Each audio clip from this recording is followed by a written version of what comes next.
नमस्कार साथियों, मैं प्रभु दयाल हंस प्रवक्ता हिंदी एक बार फिर आपके सामने उपस्थित हूँ। प्यारे साथियों, कक्षा 12वीं हिंदी की पाठ्य पुस्तक आरोह भाग 2 से आज हम लेकर के आए हैं काले मेघा पानी दे। धर्मवीर भारती जी द्वारा लिखा हुआ यह प्रसिद्ध निबंध। आइए इस निबंध को पढ़ने से पहले जानते हैं धर्मवीर भारती जी का जीवन परिचय। धर्मवीर भारती जी का जन्म सन 1926 ईस्वी में इलाहाबाद उत्तर प्रदेश में हुआ। प्रमुख रचनाएं कनुप्रिया, 7 गीत वर्ष, ठंडा लोहा, ये इनके प्रसिद्ध कविता संग्रह हैं।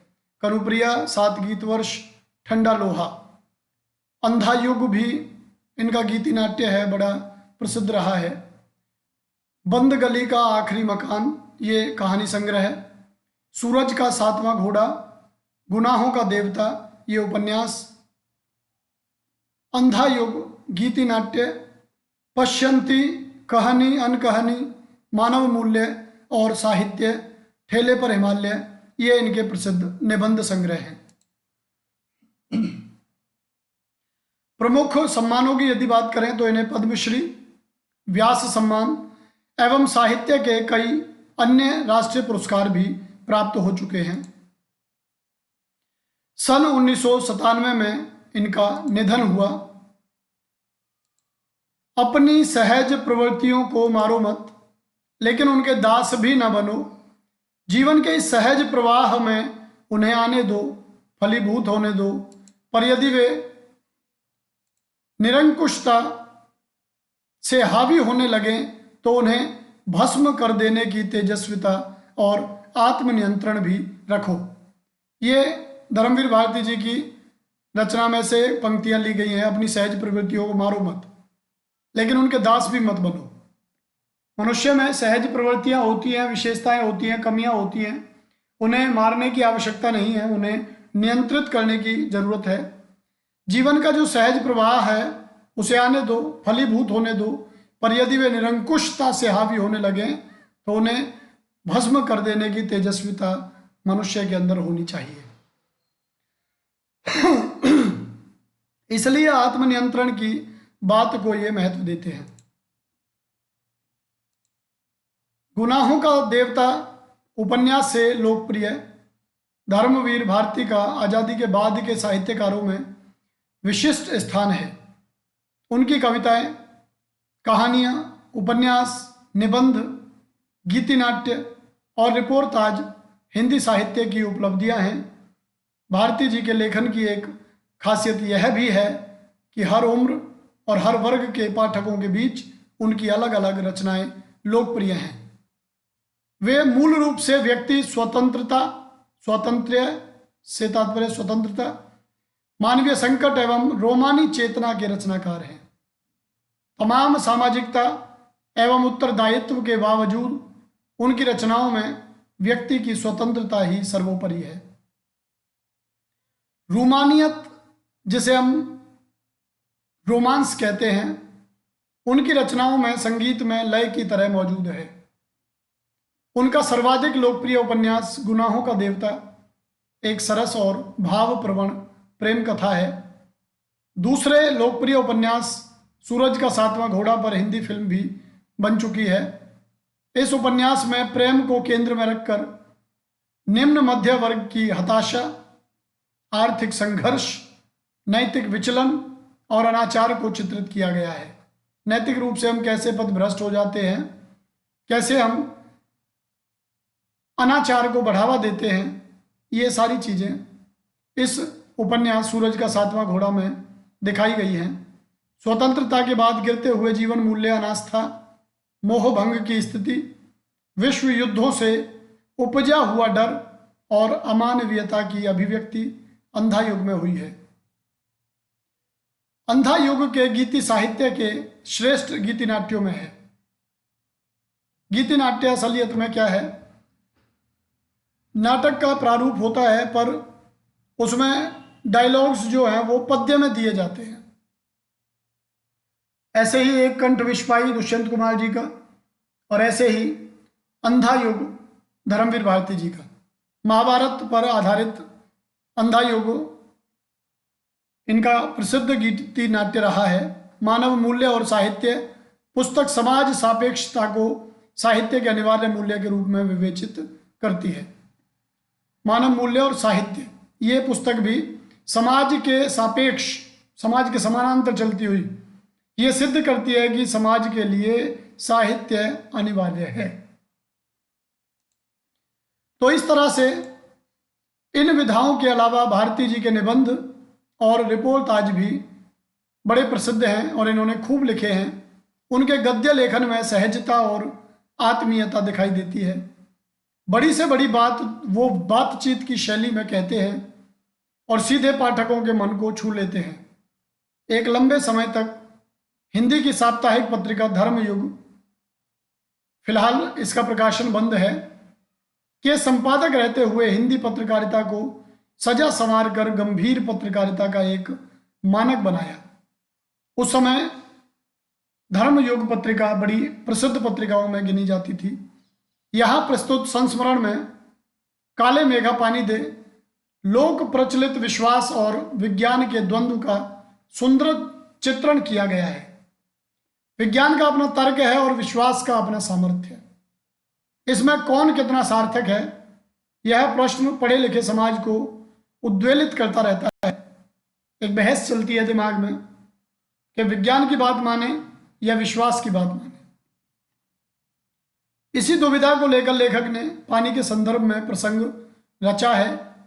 आषाढ़ का पहला पखवाड़ा बीत जाने के बाद भी खेती और बहुकाज प्रयोग के लिए पानी ना हो तो जीवन चुनौतियों का घर बन जाता है और उन चुनौतियों का निराकरण विज्ञान ना कर पाए तो उत्सव धर्मी भारतीय समाज चुप नहीं बैठता। उत्सव धर्मी, जिसकी विशेषताओं में उत्सव अनिवार्य रूप से शामिल है, वह प्रसन्नता की बात का तो उत्सव मनाता ही है, मृत्यु का भी उत्सव मनाता हुआ उसे देखा जा सकता है। वह किसी जुगाड़ में लग जाता है, प्रपंच रचता है और हर कीमत पर जीवित रहने के लिए अशिक्षा और बेबसी के भीतर से उपाय और खोज की काट ढूंढता रहता है। लेखक ने अपने किशोर जीवन के इस संस्मरण में दिखलाया है कि अनावृष्टि दूर करने के लिए गांव के बच्चों की इंद्र सेना द्वार द्वार पानी मांगते चलती है और लेखक का तर्कशील किशोर मन भीषण सूखे में उसे पानी की निर्मम बर्बादी के रूप में देखता है। अनावृष्टि है, बारिश नहीं हो रही है, तो गांव के बच्चों का एक टोल, एक समूह हर द्वार पर जाकर पानी मांगता है, दान के लिए पानी मांगते हैं। लेखक का तर्कशील मन है और वह यह देखता है कि इस भीषण सूखे में जहां पानी की एक एक बूंद महत्वपूर्ण हो जाती है, वहां ये लोग पानी बर्बाद कर रहे हैं, उसे बड़ा खराब लगता है। इसे किशोर मन का वितर्क नहीं, वैज्ञानिक तर्क ही कहना चाहिए। और विज्ञान विषय की इतने दीर्घ काल तक पढ़ाई और विज्ञानोपलब्ध आविष्कारों से अपने जीवन को भौतिक सुख सुविधाओं से भरते रहने के बावजूद इस देश के जनमानस में ऐसी वैज्ञानिक दृष्टि का ना जन्म पाना अफसोसनाक ही कहा जा सकता है कि हम लोग अंधविश्वासों में लगे रहते हैं, कभी भी उन चीजों को विज्ञान की कसौटी पे कसकर नहीं देखना चाहते। पर जनता के सामूहिक चित्त में बैठे विश्वासों का क्या करें, जिनके संचालित होने वाले कुछ लौकिक कर्मकांड संस्कृति की घटना के रूप में हमें लगते हैं। यदि वे विश्वास प्रत्यक्षतः जानलेवा या नस्ल, जाति, मजहब और लिंग के आधार पर किसी समुदाय के लिए अपमानजनक हो, तब तो उन्हें अंधविश्वास कहकर उनका शीघ्रातिशीघ्र निराकरण ही एकमात्र कर्तव्य है। पर यदि कुछ विश्वास विज्ञान सम्मत ना होकर भी उक्त तरह के हानिकर ना हो, तो उनके साथ भी उसी प्रकार का बर्ताव क्या उचित है। तो यहाँ दो बातें कही गई हैं।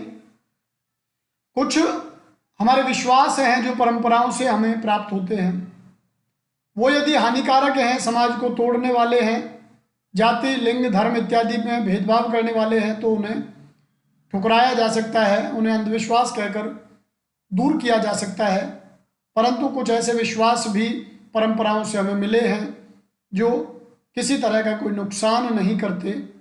तो क्या हमें उन्हें ठुकराने की ज़रूरत है? क्या हम उन्हें अपना लें? एक प्रश्न यहाँ खड़ा होता है। ऐसा करने में क्या हमारे सांस्कृतिक मन के खाली खाली हो जाने का खतरा नहीं है? यदि उन विश्वासों, उन परंपराओं को भी हम त्याज्य मान लेते हैं, त्यागने योग्य मान लेते हैं, तो निश्चित रूप से हमारा जो मन है वो सांस्कृतिक परंपराओं से रिक्त हो जाएगा, खाली हो जाएगा। विश्वास की भी तो एक रचनात्मक भूमिका हो सकती है। आपातकाल में निराशा दूर करने या अधीरता को थामने अथवा विभक्त जन चेतना को जोड़ने के अर्थ में आपातकाल था, तो निराशा दूर करने या अधीरता को, बेचैनी जो थी उसको रोकने, अथवा जो जन चेतना विभक्त हुई पड़ी है उसको जोड़ने के अर्थ में विश्वास की भी एक रचनात्मक भूमिका होती है। अब सवाल रह जाता है कि बारिश के लिए किए जाने वाले उक्त भोले प्रयत्न किस कोटि के अंतर्गत आते हैं?